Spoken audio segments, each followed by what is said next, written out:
है अगर गुरुवर का सानिध्य पाना तो विद्यासागर.गुरु पर जरूर आना। ओम नमः सिद्धेभ्यः। ओम नमः सिद्धेभ्यः। ओम नमः सिद्धेभ्यः। अहिंसा परमो धर्म की। आचार्य गुरुवर श्री कुंद कुंद भगवान की। आचार्य गुरुवर श्री ज्ञान सागर मुनि महाराज की।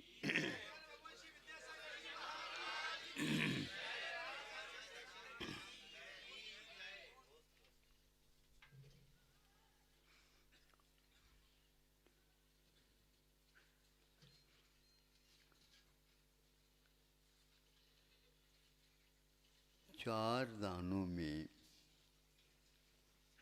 एक दान जो प्रासंगिक चल रहा है,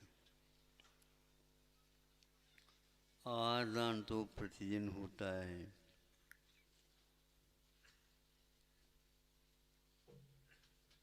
और अभयदान भी एक प्रकार से आप लोग स्वयं की भी रक्षा करते रहते हैं, बनती कोशिश अपने व्यक्तियों की भी रक्षा करते हैं। ऐसा ज्ञानदान विद्यालय वगैरह खोल भी रखे हैं, और विशेष आत्मा का यदि ज्ञान कर लेते तो ज्ञानदान होता है। एक प्रसंग औषध दान है। जीवन में जब व्यवधान उत्पन्न होता है, अनेक प्रकार के व्यवधान हुआ करते हैं, उसके लिए उस व्यवधान को दूर करने के लिए औषधोपचार किया जाता है। जैसे आप लोग निद्रा आती है तो निद्रा को दूर करने के लिए अनेक प्रकार के उपाय करते हैं, आलस को दूर करने के लिए अनेक प्रकार के उपाय करते हैं।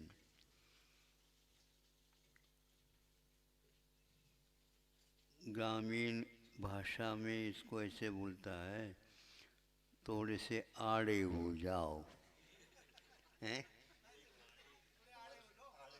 हाँ, थोड़े से सुस्त हो लो, सुस्ता लो, ऐसा कर लो, थोड़े से कमर सीधी कर लो। ये क्या है? ये सारे के सारे निद्रा को दूर करने के उपाय है। संतों ने भी यही कहा, निद्रा एक अनिवार्य है। अनिवार्य है का मतलब थक जाता है तो विश्राम करने से वो थकावट दूर होने से अपने आप पुनः शक्ति पूर्ववत आ जाती है। इसका अर्थ ये हुआ कि विश्राम लेना आवश्यक हो जाता है।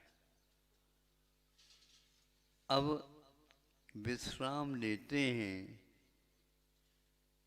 उस निद्रा को दूर करने के लिए तत्व चिंतन आदि धीरे धीरे यदि करते हैं तो अपने आप ही मानसिक जो थकावट है वह दूर हो जाती।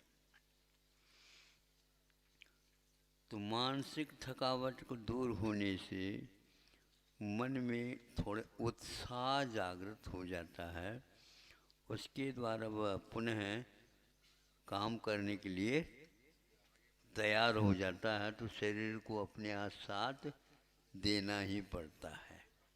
हाँ, यदि ऐसा नहीं करते हैं तो शरीर कभी भी काम करने के लिए तैयार होता ही नहीं।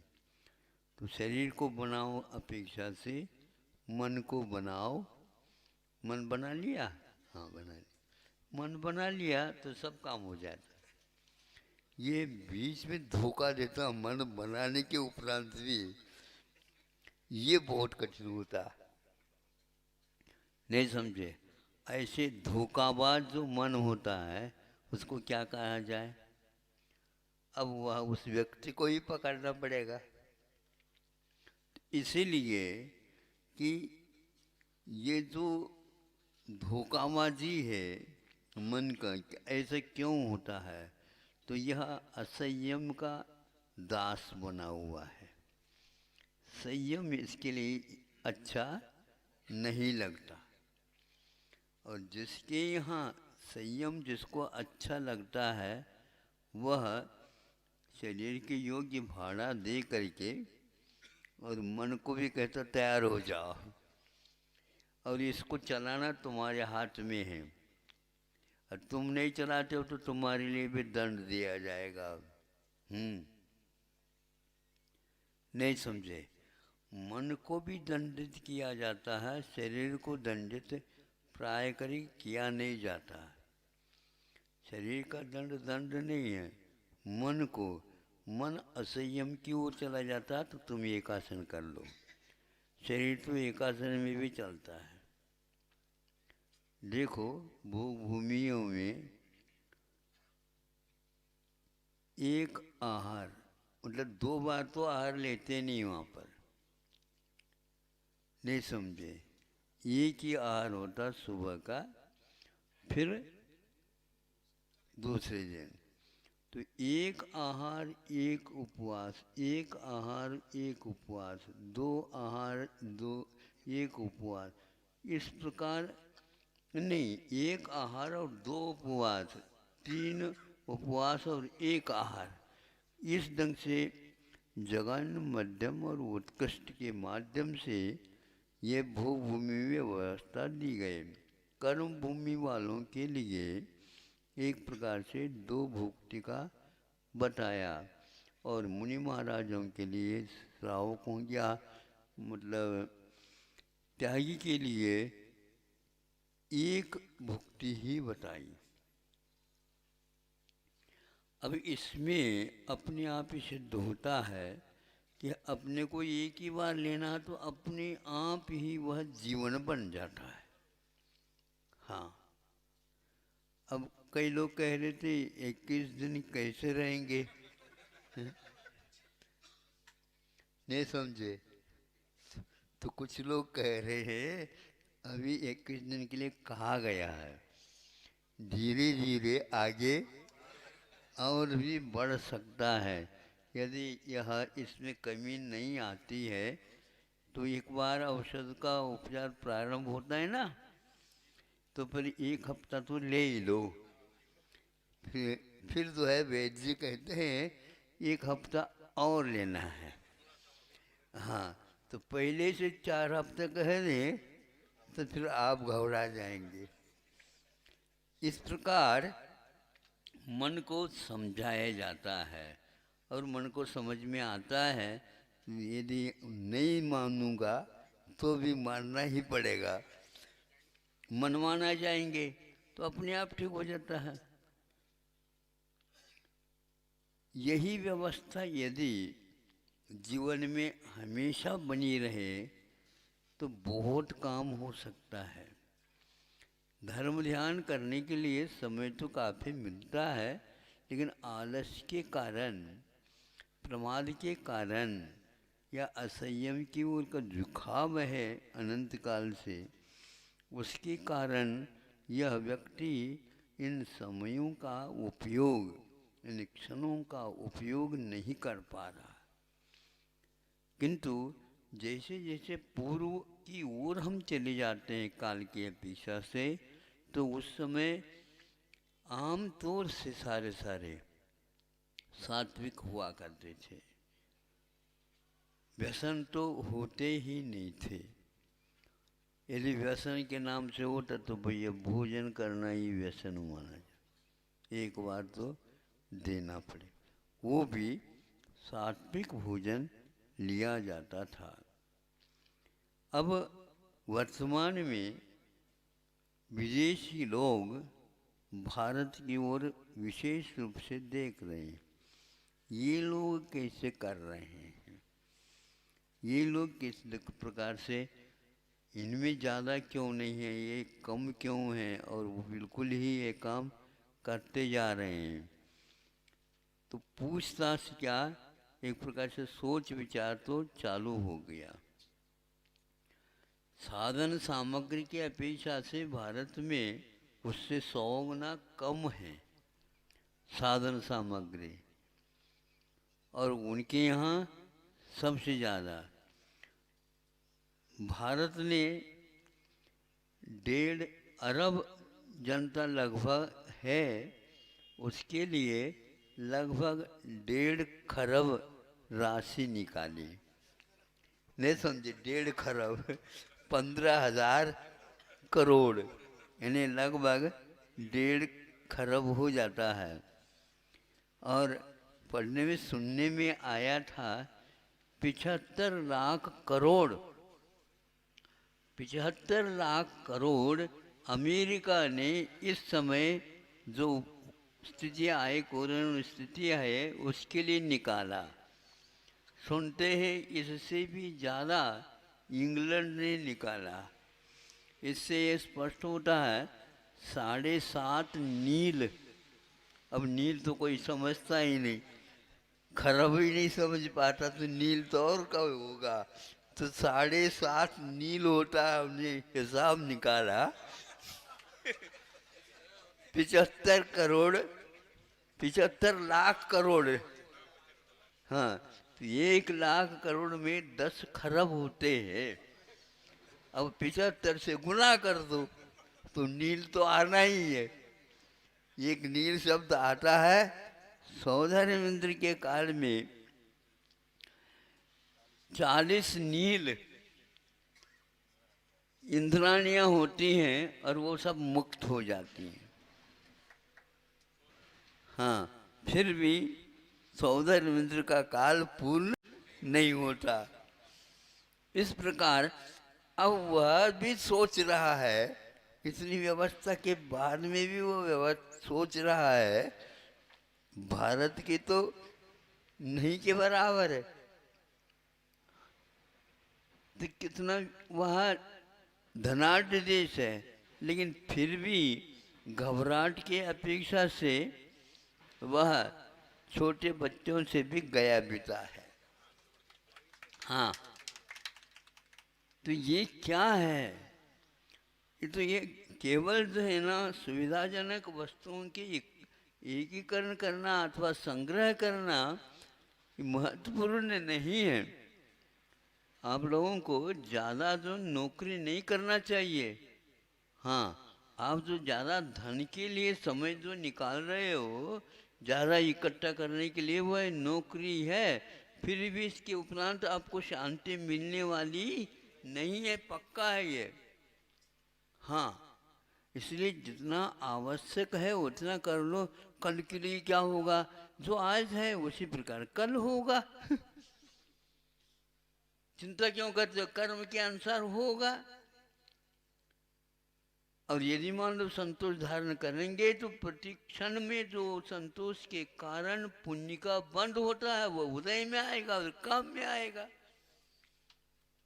हाँ, इस प्रकार मानसिकता को जो व्रत नियम और स्वाध्याय जानकारी आदि कर्म सिद्धांत के देख लेने से हमें अपने आप ही क्षमता आ जाती है।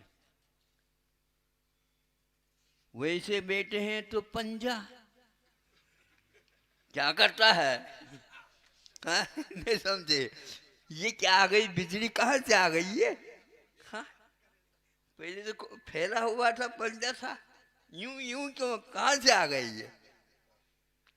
और यही जो है, इसलिए कह रहा हूँ सामायिक जो मुष्टि बंदात है, तो ये सामायिक के लिए सुमंतभद्र महाराज जी ने कहा मुट्ठी बांध लो, बाल वगैरह या कपड़े वगैरह को संभाल करके रखो, वो जब तक रहता तब तक सामायिक कर लेना, ऐसा कहा गया।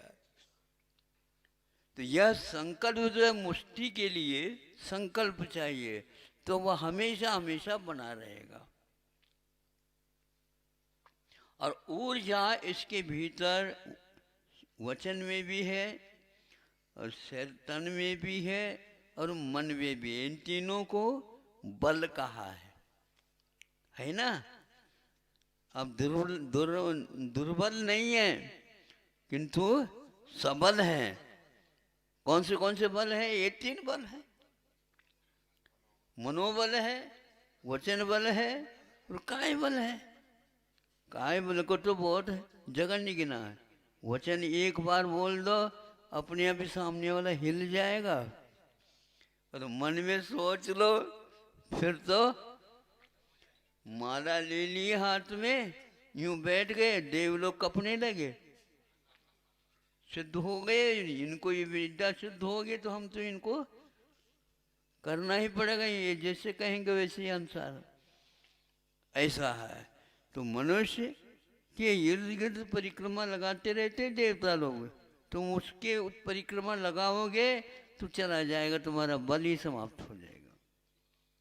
हाँ, इसलिए इन साधनों को आप देखते हो तो ये एक प्रकार से पर्याप्त है साधन। एक अंतर्मुहूर्त में भी हम बहुत कुछ काम कर सकते हैं और हजारों वर्ष तक भी वह कार्य नहीं हो सकता, ये पक्का है। इसलिए आप लोग अपने आप को कमज़ोर मत मानो।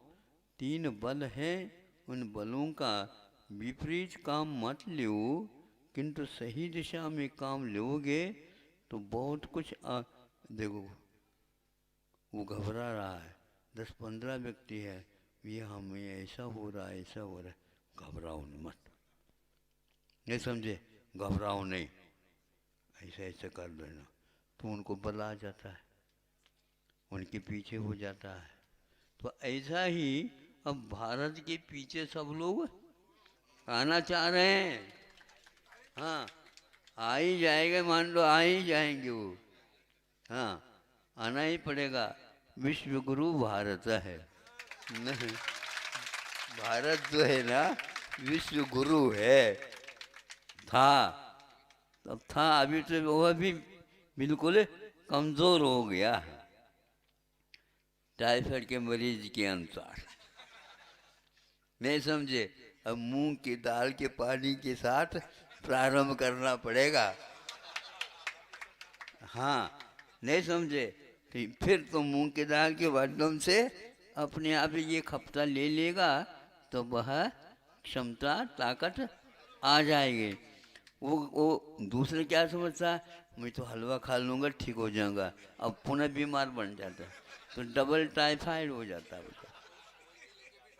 हाँ, तो इसलिए कि मूंग की दाल के साथ 1 हफ्ता निकालेंगे तो पावर व बल आ जाता है। इसी प्रकार आप लोगों को अब विदेशों की ओर देखोगे तो हलवा याद आएगा। हाँ, और भारत के इतिहास की ओर देखोगे तो अपने आप ही मूंग की दाल के माध्यम से खड़े हो जाओगे और वह काम हो जाएगा, ये पक्का है। इसलिए आप लोग सादगी का अर्थ विचारों में तो उन्नति, अच्छे सोच विचार रखो, किंतु भोजन वाणी इत्यादि की अपेक्षा से सात्विक रखो। तो भारत में हमेशा हमेशा सात्विकता का ही उपासन हुआ है। आज इस ओर धीरे धीरे वो लोग आ रहे हैं, आना ही पड़ेगा। यदि मनुष्य जीवन जीना चाहते हो, पशु जीवन नहीं, तो आपको इस प्रकार सोच विचारों में लोकतंत्र के नियमों को लाना ही पड़ेगा। नहीं है तो आप 75 करोड़ भी लाख करोड़ भी निकालोगे तो भी यह भय बना ही रहेगा। इसलिए उनको भी आपको संभालना है, लेकिन स्वयं को संभालोगे तभी तो उनको भी संभाल सकोगे। हाँ, इसलिए आप मन वचन काय को बहुत व्यवस्थित रखिए और आगे भी इसी प्रकार संस्कार बच्चों में भी डालिए। आज का बच्चा यदि कुछ भी नहीं जानता इधर उधर की बातें, तो आप समझाओगे तो वह जीवन पर्यंत बनाए रखेगा। नहीं है तो वह धीरे धीरे पूर्व से पश्चिम की ओर खींच जाएगा। तो फिर उस तूफान में आप उस बच्चे को नहीं निकाल पाओगे, और नहीं निकाल पाओगे तो वह बच्चा भी कहेगा देखो हमारे माता पिताओं ने इधर से मैं जा रहा था, मुझे ज्ञान नहीं था, बचाया नहीं, कैसे माता पिता, ऐसा वह अंत में कहेगा। इसलिए उससे पहले आप लोगों को कर्तव्य है कि उसको भी संभालो, स्वयं संभलोगे तभी उसको संभाल सकोगे, नहीं तो नहीं संभाल सकोगे। हाँ, धीरे धीरे यदि आप लोग मोबाइल भी थोड़ा कम कर दो सब ठीक हो जाएगा। हाँ, क्योंकि यह हमारे आचार्यों ने पहले 3 व्रत बताए। एक अनर्थ दंड व्रत, अनर्थ दंड जानते हो आप 5 प्रकार के होते हैं, तो वह, और एक दिग्व्रत और एक देश व्रत, दिशाओं का बंधन और देश का बंधन। इसलिए आप कहीं भी न जाइए तो ये किस दिन तो नहीं जाएंगे। नहीं तो ये दिशा दैवसिक हो गया, मतलब एक देश संबंधी बंधन हो गया। इसी प्रकार दिशा संबंधी, क्षेत्र संबंधी, ये 2 हो गए, और अनर्थ दंड नहीं करो तो अपने आप ही ठीक हो जाएगा। ये 3 हो जाएंगे तो हमारे व्रत जितने भी हैं निर्दोष पलेंगे। ऐसा होता था, इसलिए नीचे बैठे हैं लेकिन बैठे हैं, ऊपर नहीं आऊँगा मैं। क्यों नहीं आऊँगा? हमने व्रत ले लिया। आज अष्टमी है, इसलिए यहाँ से मैं इधर उधर कमरों में भी नहीं जाऊँगा, उसी कमरे में रहूँगा, मौन ही रहूँगा, मैं बोलूँगा ही नहीं। महाराज तो बोलते नहीं, अरे नहीं बोलने का व्रत है, बोलते हैं तो इधर क्यों आ जाते? हाँ, ये तो चलेगा हमेशा। थोड़े बहुत तो बोला करो, थोड़ा तो बोला ही नहीं जाता, बहुत ही हो जाता है। हाँ, तो इसलिए कि संकल्प ले लेंगे तो निश्चित रूप से आपके उन संकल्पों के कारण अच्छे नंबर आएंगे और अच्छी सफलता मिलेगी। मिले इन्हीं भावनाओं के साथ ये कहना चाहता हूँ, आप लोगों को अपने 3 बलों को व्यवस्थित सात्विक रखना है, जिसके द्वारा विदेश के ऊपर भी अच्छा प्रभाव पड़ सकता है। अहिंसा परमो धर्म की।